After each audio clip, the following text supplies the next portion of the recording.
Morning guys, Joel Frank here, market analyst for YouTrading, and this is the quick mid-market update that we're going to do every single week. So let's start off by taking a look at the S&P 500 here. I've got it here on a chart, 4-hour candlesticks, and we actually went through this yesterday, but just to quickly recap, we've had this steady decline from record highs in recent weeks, sort of reflecting some of the rising risks to the outlook for stocks such as slowing global growth, partially as a result of the slowdown in China, and also the rising prevalence of the Delta variant of COVID in various developed markets.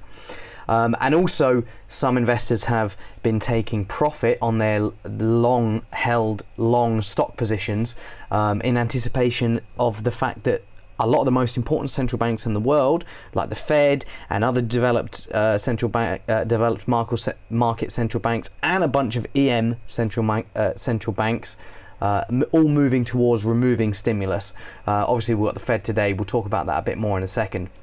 Then we had this accelerated pace of sell-off, and the catalyst of that was this situation with Evergrande, or with the massive Chinese property market, property developer, and their issues. Those issues or concerns about this default from China's Evergrande have been easing actually in recent days, and that has helped stocks sort of consolidate. You can see we've managed to consolidate now above that August low, with the S&P 500 unable to break meaningfully back above 4,400. Here you can see that level was resistance, but we're still finding support from this previous low. We had decent news overnight, some sort of deal that Evergrande has done regarding an upcoming interest payment. I think it's got roughly $85 million worth of interest payments due on Thursday. There were some concerns there was going to be a default. We don't know what this deal is, but you know, it's better than just a out-and-out default on Thursday. And now there's also some rumours of some intervention from the Chinese government to try and address the potential fallout on Chinese financial stability. So eases regarding that have concerned, but as you can see, we haven't been able yet to climb back towards these levels, like in the upper 4,400s, where we were before the China Evergrande concerns really kicked off at the start of the week. And that's likely because we do have some big events in the rest of the week. I mean, most important of which is today's FOMC meeting. So equity investors keeping their toe out of the water. I mean, I think the general thinking is today's FOMC meeting is not going to be overly hawkish, but there is some fears that the dot plot is going to show a median expectations at the Fed that there might be a rate hike in 2022, but the main focus is going to be the dot plot. So yeah, traders just keeping their toes out of the water ahead of that. But for now, expect US equities to remain within this range here, which is marked out by 4,350 to the downside, that previous low, and probably 4,400 to the upside.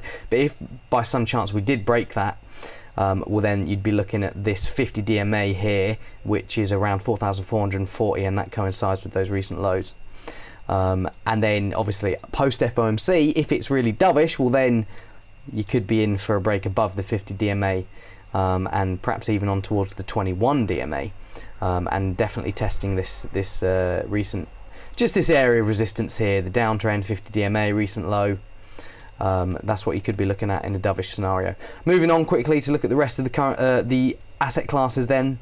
The dollar, range bound. You can see it's earlier in the week it tested the 93 level, having broken above that level at the end of last week. That's been finding support there, psychologically important level as always, these round numbers.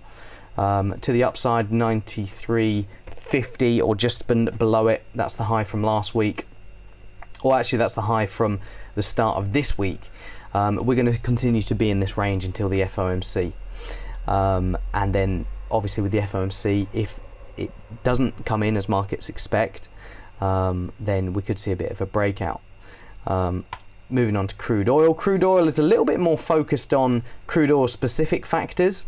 Hasn't really been trading in line with stocks in recent days. You can see there are a couple of negative days to start the week. Well, just one negative day actually, that red candle on Monday. But crude oil is range bound at the moment. There's some crude oil specific things going on, such as people talking about how the rapid surge in gas prices that have been being seen predominantly in Europe is triggering, you know, industry and global utilities and stuff to actually turn to oil as a potential alternative, because oil prices are certainly not at record highs like the gas prices are. They're still a long way off the record highs of like above $100 that we had.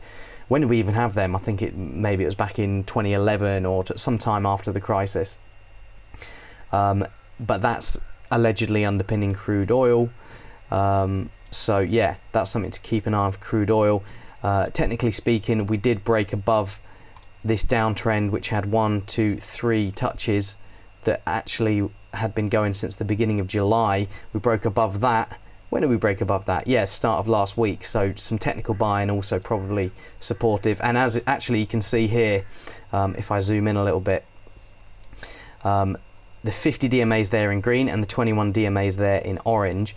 Well, yesterday oil found WTI found pretty strong support at this area. So technically speaking, supported but range bound for now. Finally, gold. And gold obviously is, as with the dollar, the main theme now is the Fed. You can see it's been moving inversely with the dollar in recent weeks, so it got pushed below its range of the last couple of weeks as the dollar broke out. Remember, we had the dollar here breaking out above its recent ranges. We had the gold breaking below its recent ranges, but as you can see, the dollar has weakened a touch from recent highs and gold has strengthened a touch. Just to avoid confusion, I've got gold here on a 1-day candlestick, which is why this chart looks a little bit more compressed. But yeah, gold, as is the dollar, range bound now ahead of the FOMC. So just to quickly say, what are we expecting from this FOMC meeting? Well, not going to be any changes to interest rates, of course. There's not going to be any changes to the QE policy. Nobody's expecting an official announcement for QE tapering. That's expected to come in November, but we are expecting perhaps Powell to sort of nod to the fact that we are moving one step closer to that tapering announcement, and we're still on course for that tapering announcement by the end of the year. That's the market expectation. Then the really interesting part about this meeting is the fact that we get new economic forecasts and new dot plots. So like I already said in this video, if those are hawkish or dovish, that's going to be the main thing that triggers a market reaction.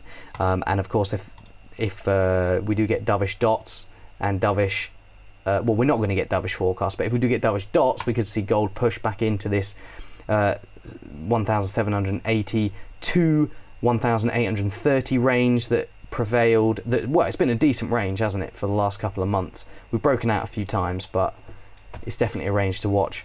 Whereas if they're hawkish, well, then we're going to test these lows, aren't we?